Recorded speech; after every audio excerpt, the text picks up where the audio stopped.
Hello and welcome. This is going to be a tarot reading for my lovely Aries. Now, this is for Sun, Moon, Rising, Venus, Aries placements.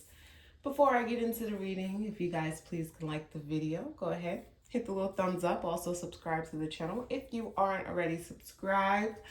I just want to get straight into your reading. I'm going to do 4-card spread here, as you guys can see. We're going to look at the past energies, the current energies, future energies, and then we're going to have an advice card. So let's just get into the reading. Let's see what the first card is for Aries. Now, this is going to be the past energy, okay? So past energies, we have the 9 of Wands. So I'm going to pull it up, turn them over after, each one, just so you don't get distracted by the other cards. So 9 of Wands, as you guys can see on this card, it says stamina. Okay. This card is a card of resilience, the 9 of Wands, okay? I look at it as the warrior card. So it just shows someone who's been through a lot, but is still standing. So if you face difficult situations recently, may it be your career, your relationships, or even personal goals, this card is here just to validate that journey for you. So think about the times when you had to keep pushing forward, even when everything in you just wanted to give up. So perhaps you were working toward a major milestone in your career and you faced some setbacks, or maybe a personal relationship challenged you in ways that required emotional abundance, because that happens too. So for example, let's say you've been trying to build a business or manage a demanding project, at work. So the 9 of Wands is just suggesting that those late nights, frustrations, those obstacles, they were not in vain, okay? Every struggle has been kind of shaping your resilience and preparing you for the next phase. So if you do look back and you feel tired, just remember that all that hard work is a part of your foundation of strength, okay? And yeah, that is kind of a great way to look at the 9 of Wands. When you're in it, when you're working those late nights, when you are being feel like you're mentally being taxed, it's hard to see it. But as I said, this is the passing energy. So let's just see what's happening as now we go to your current energy. So next up for current energy, we got the 5 of Cups. On this deck, it says regret. You guys can see that. It's a little emotions flowing, a little sadness. I feel it. So this card is also it's often associated kind of with feelings of loss, regret. It says regret, right? Or just focusing on things that didn't work out. So right now, it's kind of, you might be in a place where you're thinking about missed opportunities or situations that didn't go as planned. It can be related to relationships, work projects, or even personal goals that just didn't pan out. They just didn't work. So maybe you recently experienced a breakup, or there was a job or a promotion you were kind of hoping for, but you just didn't get it. The 5 of Cups often shows us that while it's okay to feel disappointed, it's also a reminder to kind of shift our focus. So behind the spilled cups, every time I see a 5 of Cups, it's not focusing on what's in front of you. It's kind of focused on what didn't work. So this is kind of a reminder to shift your focus behind the spilled cups. So there are still usually 2 cups standing in the traditional tarot, especially if you know the Rider-Waite deck. Not in this one is different, but in the traditional deck. So it kind of symbolizes what remains and what still has potential. So for instance, if a relationship just didn't work out, maybe it's paving the way for someone who aligns better with your values and your dreams, right?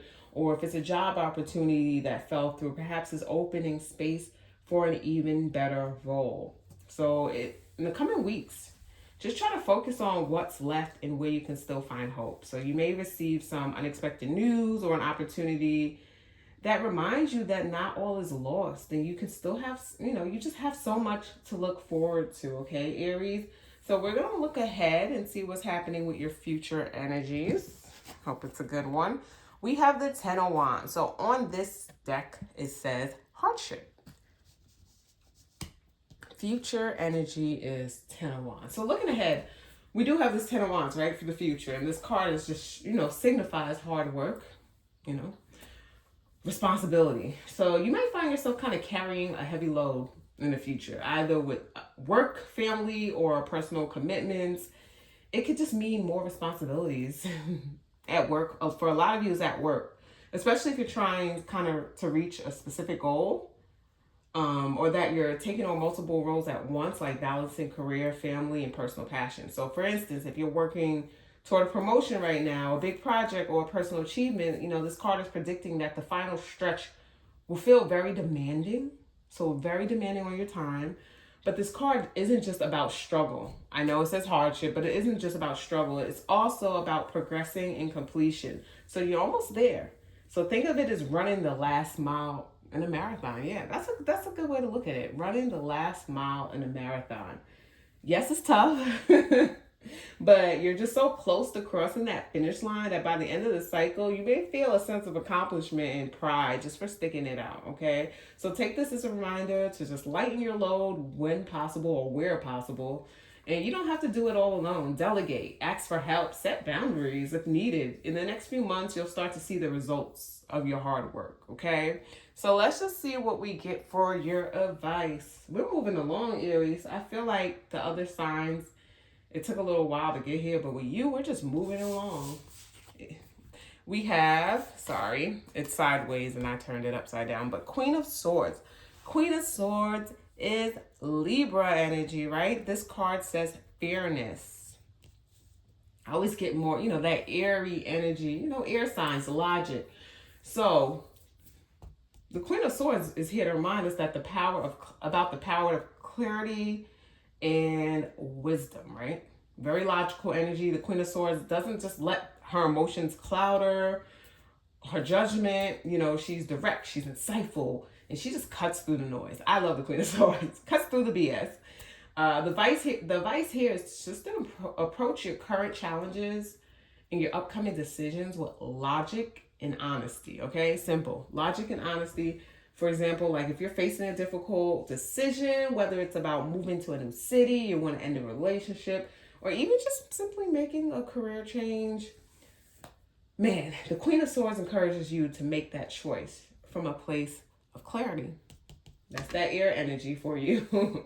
No fluff, no emotions, just clarity, logic from the mental space. So she just wants you to focus on the facts, not the fears. It may also be time to just set boundaries. Perhaps you've been kind of allowing others to take up too much of your energy, or just letting your own thoughts spiral in ways that aren't really serving you. So the Queen of Swords is asking you to evaluate your life and just cut out anything. Cut out the nonsense, right? That isn't aligned with your truth. So in the coming weeks, you just may find yourself needing to make clear-cut decisions of setting stronger boundaries with others. So whether it's saying no, you're just saying no to something that drains you, or being honest about what you need, just remember that this clarity is kind of necessary for your growth in the future. So yeah, Aries, this kind of cut and dry. That Queen of Swords energy just make me feel like, oh, this is just cut and dry. That's what it is. This is your past, this is your current, future, and here's advice for you. But I do hope you guys enjoyed this reading. Once again, if you can just support the channel, give this a thumbs up, subscribe, and I hope you guys have an amazing day. All right? Bye, all.